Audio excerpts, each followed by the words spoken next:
बिस्मिल्लाहिर्रहमानिर्रहीम। अस्सलाम वालेकुम वरहमतुल्लाहि वबरकातुहू। मैं हूँ homeo herbalist doctor Mohammad Mukhtar Qadri, Kamoke Gujranwala Pakistan से।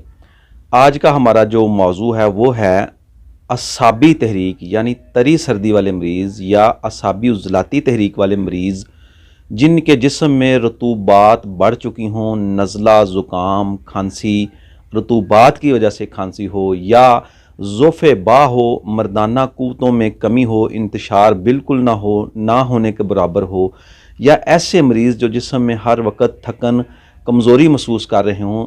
आप ऐसा समझ लें कि ये सब मरीज़ असाबी मरीज़ हैं, तरी सर्दी वाले मरीज़ हैं। नोज़ में से पानी बहना, आँखों से पानी मतवातर बहना, ये सारे मरीज़ असाबी तहरीक के मरीज़ होंगे।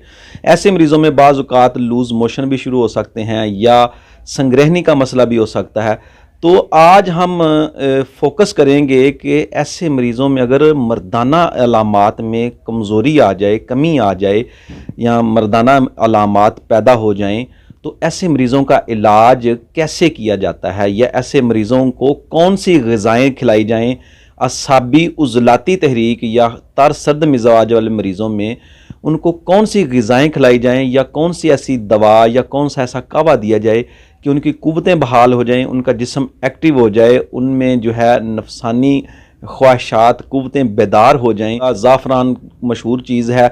आज मैं आपको उसका तरीका इस्तेमाल ऐसा आसान बताऊंगा कि इंशाल्लाह आप हैरान रह जाएंगे कि ये आसानी से आप इस्तेमाल कर सकते हैं। बहुत से दोस्त जो हैं वो बाहर से आते हैं जो ज़ाफ़रान लेकर आते हैं, ईरानी ज़ाफ़रान या जो है फ़्रांस से लेकर आते हैं, स्पेन का ज़ाफ़रान अच्छा या कश्मीरी ज़ाफ़रान जिनके पास होता है, तो वो सोचते हैं कि हम इसको इस्तेमाल कैसे करें। तो आज मैं इंशाल्लाह आपको इसके इस्तेमाल का बहुत ही सादा और आसान तरीका बताऊंगा जिससे आप इस्तेमाल कर सकते हैं। लेकिन वो लोग इस्तेमाल करें जिनका मिजाज असाबी हो, सर्दी लग रही हो, सर्दी वाला मरीज़ हो, तरी सर्दी वाला मरीज़ हो, जिसमें रतूबात बढ़ चुकी हों। तो ऐसे मरीज़ों के लिए इंशाल्लाह बहुत ही अच्छा मुफीद नुस्खा मैं आपकी खिदमत में पेश कर रहा हूँ। इसके इस्तेमाल से इंशाल्लाह कुव्वतें बेदार हो जाएंगी, जिस्म एक्टिव हो जाएगा, जिस्म में जो है वो चुस्ती आ जाएगी, जिस्म जो है वो भरपूर जवानी आप महसूस करेंगे। तो चलें नुस्खा क्या है, उसका तरीका इस्तेमाल मैं आपको बता देता हूँ कि आप जो है वो ज़ाफ़रान को चाय में भी इस्तेमाल कर सकते हैं। किस तरह की चाय? लौंग दारचीनी वाली चाय बनाएं, यानी हल्की पत्ती डाल लें, उसका कावा बना लें। अब उसमें आप लौंग और दारचीनी भी साथ शामिल कर लें और दूध मिला लें, और एंड पे जब आप इसको पका लें तो एंड पे जो है ना वो आपने ज़ाफ़रान के सिर्फ चंद रेशे, छोटे छोटे जो उसके जो पीस होंगे वो चंद ही आपने उसकी डालनी है। तो जब वो आप उसमें मिला लेंगे तो उसको थोड़ी देर के लिए डांप कर रख दें। तो थोड़ी देर बाद जब वो नीम गर्म हो जाए तो उसको भून कर आप जो है वो शहद मिलाकर इस्तेमाल कर सकते हैं। दिन में 2 बार 3 बार भी इस्तेमाल कर सकते हैं। जो बहुत ही ज़्यादा वीक लोग हैं, कमज़ोर लोग हैं, वो इसको इस्तेमाल कर सकते हैं। इंशाअल्लाह अज़ीज़ इसके साथ कुव्वतें बहाल हो जाएंगी। लेकिन असाबी चीज़ों से परहेज़ करें, अपने मिजाज की तशख़ीस करें, असाबी चीज़ों से परहेज़ करें, यानी तर सर्द चीज़ें जो हैं जैसे दही है, लस्सी है, चावल हैं या इस तरह की दूसरी चीज़ें, कोल्ड ड्रिंक्स वगैरह से भी परहेज़ करें। तो ठंडे मशरूबात से परहेज़ करें तो इंशाल्लाह ये आपकी असाबी अलामात ठीक हो जाएंगे। और साथ ग़िज़ा कौन सी होगी? ग़िज़ा होगी उज़लाती गुद्दी ग़िज़ा।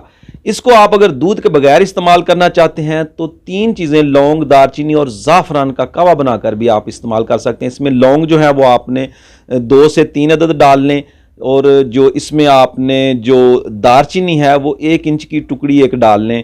तो इसके अलावा ज़ाफ़रान के इसी तरह 3-4 से ज़्यादा नहीं, आपने उसके जो पत्तियाँ होती हैं छोटी छोटी जो, वो आप डाल लें और इसको हल्की आंच पर पकाएं और पकाकर इसमें शहद मिलाकर, अच्छी क्वालिटी का शहद मिलाकर आप इस्तेमाल करें। दिन में 3 बार 4 बार इस्तेमाल कर सकते हैं। आजकल मौसम चेंज हो रहा है तो इस मौसम के लिहाज से भी बहुत ही अच्छा है।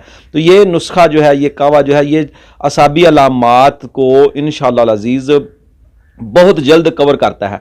और तमाम असाबी मरीज़ जिनमें असाबी अलामात हों, जो मैंने आपको पहले भी बताई हैं, वो आप इस्तेमाल कर सकते हैं। इससे उज़लाती गुद्दी इसका मिजाज बनेगा। असाबी उज़लाती मरीज़ों के लिए फ़ौरी असर है, जिस्म को एक्टिव कर देता है, जिस्म को जो है कुव्वतें बहाल कर देता है। साथ ग़िज़ा जो है वो आपने उज़लाती गुद्दी ग़िज़ा लेनी है। उज़लाती असाबी, उज़लाती गुद्दी, गुद्दी उज़लाती तक ग़िज़ा भी आप साथ इस्तेमाल कर सकते हैं।